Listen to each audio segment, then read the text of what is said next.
Welcome to Monday Motivations. Corry Mendoza here, and we are doing this weekly Monday motivation video to keep people inspired and just kind of unlock new ways of thinking and making sure that we all have tons of creativity and innovation to navigate our day-to-day lives.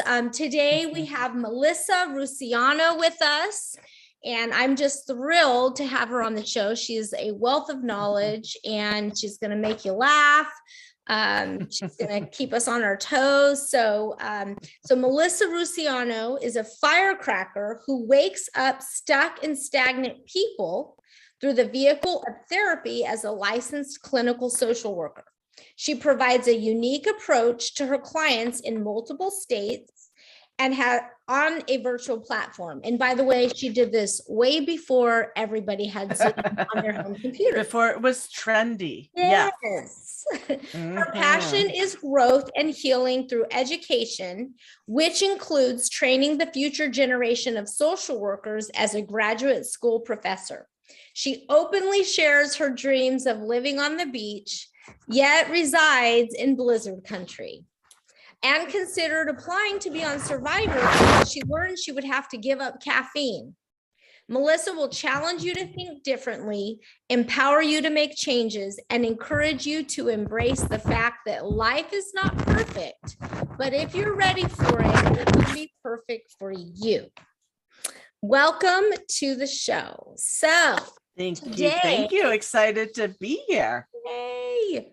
Today we're talking about possibilities. So this is the first chapter in Monday Motivations, 52 weeks to a more purposeful you. So what did you think about the chapter? I loved it. I think what a way to launch this 52-week series is to say like, hey, let's stop and think, what those possibilities are. And even when you look at the first quote, to stop thinking in terms of limitations and start thinking in terms of possibilities. I think we all go into this thing we call life with our own internal narrative. And that narrative is kind of like putting those bumpers on, like we were bowling for the first time. And it's like, oh, we can't color outside these lines. We need to stay within the bumpers. And I think being able to look at life like, hey, anything's possible. Instead of, yeah, but look at the limitations, I can't, that seems to be it would be wonderful if I could. Oh, but I can't because, and yeah, I think that just keeps a lot of people stuck. Yeah. Well, I love the analogy of the bumpers on the bowling lanes. I'm sure you use that a lot with your clients. I do. Because I think it's important to have bumpers when you're learning a new skill. But if we would live life with bumpers on all the time, how boring would that be? Yeah. Because you'd never be able to stray. And sometimes straying is where you learn the most. Yeah. And, there was a quote I heard on one of those Goldcast positive motivational videos, but it said, if we argue for our limitations, we get to keep them. So absolutely. Yeah. So a lot of times it's like where we think something is not possible. Therefore, we do not look outside those lanes and we just keep on it.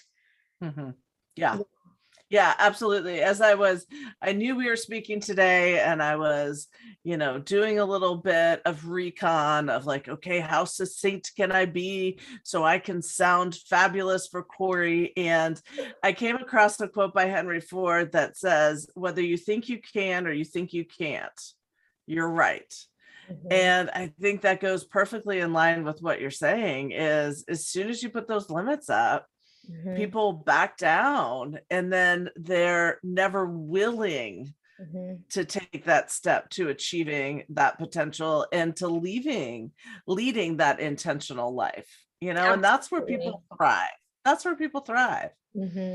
Yeah. And even today, so I'm taking a class at William Jessup University and I just take one class a semester, and I was in class and just looking around at all these young kids that, they're starting their career, or they're, have dreams of starting a career. And then I really admire one of the professors there, Dr. Schaefer Elliott, and what she's done with her career. And it's like, she's so like deep in anthropology, archaeology and biblical studies. And she talks, and she's just such a wealth of knowledge. And I found myself sitting there like, I'm turning 43 in January, and I'll never be like in such depth of like, she's got a PhD, like there's just, and I caught myself like, whoa. It's never too late. If I want to get a PhD, I can get a PhD. Heck yeah. Like, it's never too late. But if if I didn't, I wrote this, but I have to read this or other things. Oh, heck yeah. Like, I think we all do. It's called being human. Right. Absolutely. Yes. Yeah, but it's that limiting thinking can creep in. And so do you find that as a therapist? I mean, a guru of all gurus, like, do you find that you also need to manage possibility thinking or limiting thinking? Oh, absolutely. And I think, as long as I stay in that humanity, I'm always going to struggle against that. One of my big struggles or challenges, I would say, is I'm like a very big thinker, and I love to dream big, and I love to come up with all these great, awesome possibilities. And I was just actually having this conversation with my brother last week, and he's like, you've got all these great ideas, but you struggle with execution because you have too many things going on at once. And then that's where, when the how kicks in, that's where my barriers go up. And so then I can have all these great thoughts, but then it's like, oh yeah, I forgot about that. Oh yeah, I forgot about that. And now we've got this whole cycle going of the I can'ts. And this is why, with very brilliant justifications, but to be able to say, wait a second, no, yes, you can. You just might have to do it differently. You might have to do one thing at a time. I know, novel thought, but you might have to do one thing at a time instead of having all of these ideas. So I think even people who do dream big still run into this possibility limitations because maybe they think too much. And because of that, it slows down that execution process and then becomes a self-fulfilling prophecy. And it's a whole cycle. Yeah, I love what you just shared, because it does couple with what I experienced today of it's too late. I think that there is a part of us that has to embrace limits and grieve reality, that if I want to do something really big and huge, I probably need to focus on one thing at a time. Exactly. But that's a very different, that's still a liberating path compared to I can't, so I won't try. Right.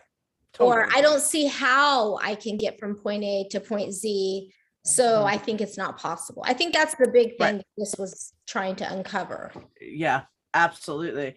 And I think people who have been stuck in ruts for years, decades, sometimes a lifetime, dreaming is dangerous. Thinking of possibilities is dangerous, because at some point in their life, they were hopeful and dreaming and had that possibility mindset, and it was constantly squashed. And those are the clients that I thrive working with, because once they start seeing that it's okay to start thinking of all these possibilities in their life again, then you can almost visually see that body language shifts, that lightness comes on. But I think people that year after year, decade after decade have been told no, get to the point of thinking, why should I try? Well, and I like what you're speaking to right here is it can be scary just to write a goal down. Like a lot, it can be Absolutely. hard to, and in the last 24 hours, every 3 to 5 years, I think all of us probably need to do a good kind of there's some sort of thing for us to stay out of ruts and to continually be growing. We kind of have to do a pretty major assessment. I like to assess daily, weekly, monthly, quarterly, yearly, but I think in addition, it's kind of like, okay, where am I going to be in 3 to 5 years? Because we blink, and then all of a sudden 5 years are gone. Yeah. And it's like, I didn't have a vision for where I was going. Therefore, the waves just took me, and now I'm on the shore. So having time to have the courage and have like a dream journal or something where we just confess our little kid dreams that are still inside of us. So what, if you don't mind me putting you on the spot, what are some dreams or possibilities that you might currently wrestle with, where part of you is like, it's not possible, but you're like, that dream is still there? Well, as much as I didn't want a boring bio, and was able to work with somebody to create a more interesting bio, there's a lot of truth in the depth of wanting to live in the Caribbean, and wanting to live on an island, and wanting to have sun and sand and a view of the ocean, which is like my happy place, and palm trees and hammocks and work. I don't view that as if I win the lottery, I will do this. I'll gladly work. But that's always been a goal and dream of mine, is to move to the beach. And that's one of those things. My niece and I watch Caribbean Life every time I'm with her. And we always look at all the houses and we kind of dream. And then my adult brain kicks in and says, yeah, but this is why this, and this isn't going to work. And whether it's an island or whether it's a different state that doesn't get, 50, 60, 70 feet of snow a season. I think for me, that's that little kid desire that I have squashed as being a possibility. So when you read this, is there? I know. My phone is ringing. Okay, just pause, because then you can clip it out. Okay. So was there, thinking about your dream to live on a beach, was there anything useful that you'll want to like revisit or ponder on? Well, I think when you circle back to one of the statements you said is most people view if something's possible or not possible by the logistics, and the how. And as much as I'm a clinician and my life is lived in the gray, when it comes to decision makings or possibilities, my brain's pretty black and white. And if I can't negotiate the hows of how that could be possible, then it's automatically a no. And ironically, I like to say I'm pretty darn good with my clients of always finding house, because there's always a house. Sometimes you just have to be more creative. And like you said a little bit earlier, sometimes you have to put more energy into one area over another. But there's always a way to accomplish whatever it is you want to accomplish in your life, regardless of what age, if you want it bad enough. And I know that, but I think that was the statement that jumped out, is the how. Is that when you get caught up in the hows, sometimes your brain just shuts down the possibility. 100%. And that is why there's a spot in the Monday motivation for journaling to, to kind of start untangling our thoughts. And I really think that the way our brain works, if we admit to ourselves that we want something and we put it in writing, like my goal, my dream, I just admitting verbally and then solidifying it in writing are the part of our brain that creates the unconscious, the reticular activator system, when we're not trying to think with our prefrontal cortex, like how I don't know, I've never seen the the connect the dots on how. So if we just go like, I don't know how, but I believe and I want and I dream, our brain will start looking for it. And an example of this is, so I've been thinking about maybe getting a bigger vehicle. So our two little ones, they're getting bigger and they're now package deals with their friends. So it's like everywhere we go, it's not two little ones, it's like 4+, right? And so my husband and I keep finding ourselves taking two vehicles. I don't want a big gas hog. I have a hybrid. I fill it up once a month. I love that.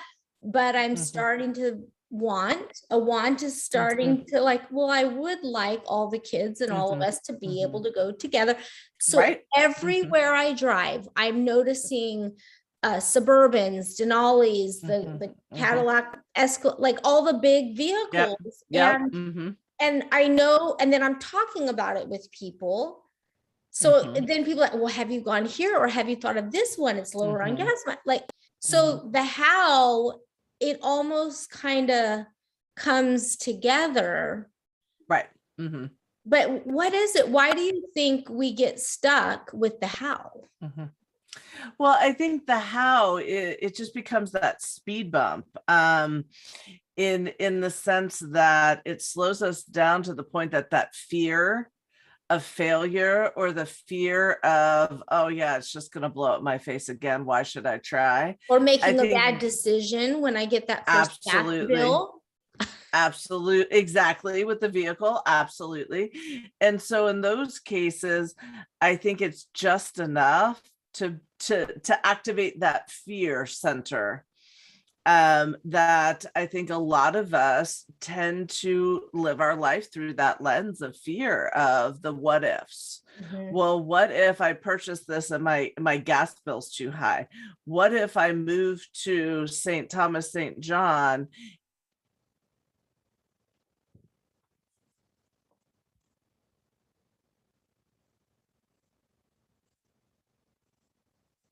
Can you hear me? It froze. Oh, there you are. Okay, now you're back. I heard you say, what if I moved to St. Thomas, St. John? Yes. Why is this doing this? Okay, I'll back up to that and then you can snip it out. Yeah. So what if I move to St. Thomas, St. John and my internet dies? What if I get there and I can't connect with my clients? What if I'm so far away from everybody I care about that I'd rather be in 80 feet of snow? And then when the fear kicks in with all the what ifs, then it's like, okay, it's not so bad here. Yeah. It's not so bad just kind of staying stuck, because at least then I know what I'm dealing with. Same with the vehicle. What if I buy a new vehicle and my gas bill goes up, and my beautiful hybrid that I fill once a month, now I'm filling it once a week, and I'll just stay here and we'll take two vehicles because it's comfortable. Yeah. Comfortably uncomfortable, but it's still comfortable and it's expected. And I think that's where people get hung up. Yeah. Is the hows kind of slow you down. And if there's any question mark, fear kicks in. As soon as fear kicks in, then that narrative is on hyperdrive and the thought then gets we're squashed. Back to it's not possible. It's not possible. See all the reasons? It's not possible. So what advice do you give to yourself concerning this topic? It's the same advice I give to other people. Other people just listen to me, and I don't tend to listen to myself some days.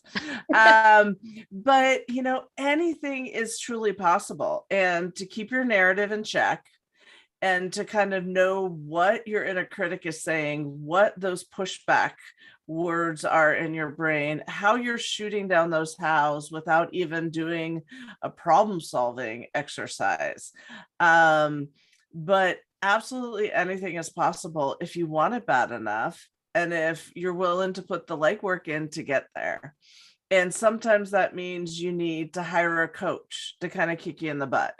Sometimes that means you need to partner with a therapist for a short period in time to work through those limiting beliefs and to work through those what ifs and the fear-based thought process. Sometimes you just need to have a friend who's going to walk through this journey with you.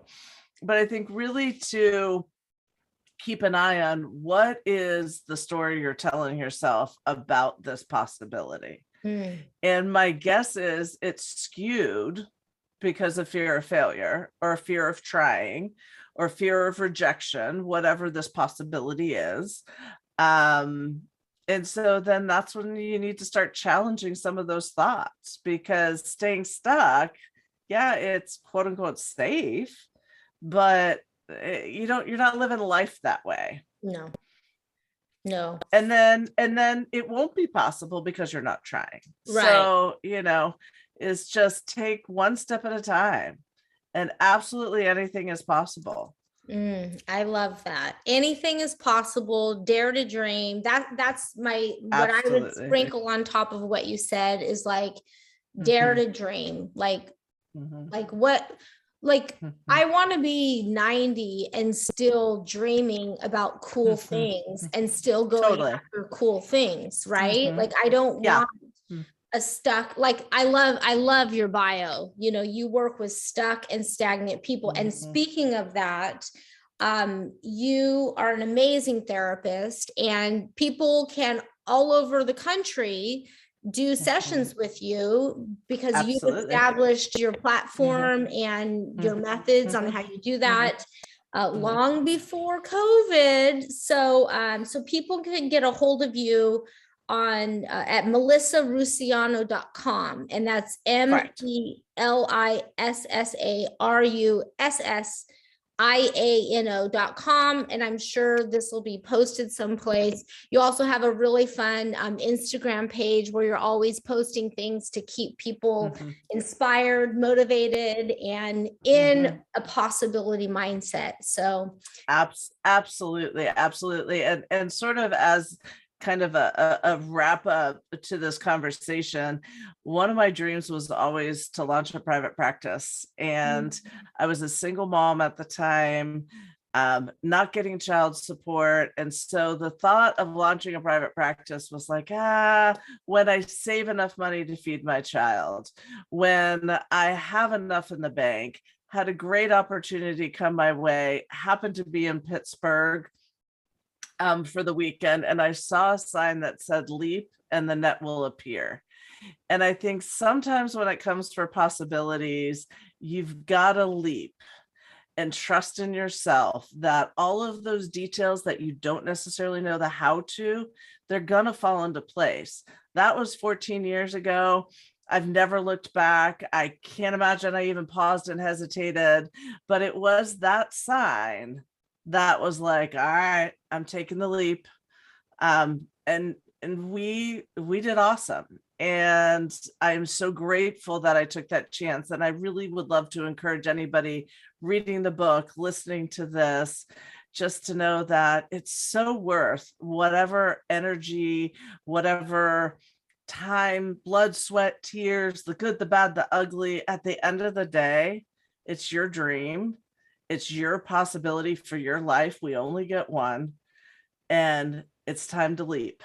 Time to leap. Oh my gosh. Perfect way to finish this. Thank you so much for being on the show, melissarussiano.com, and we will see you all next week.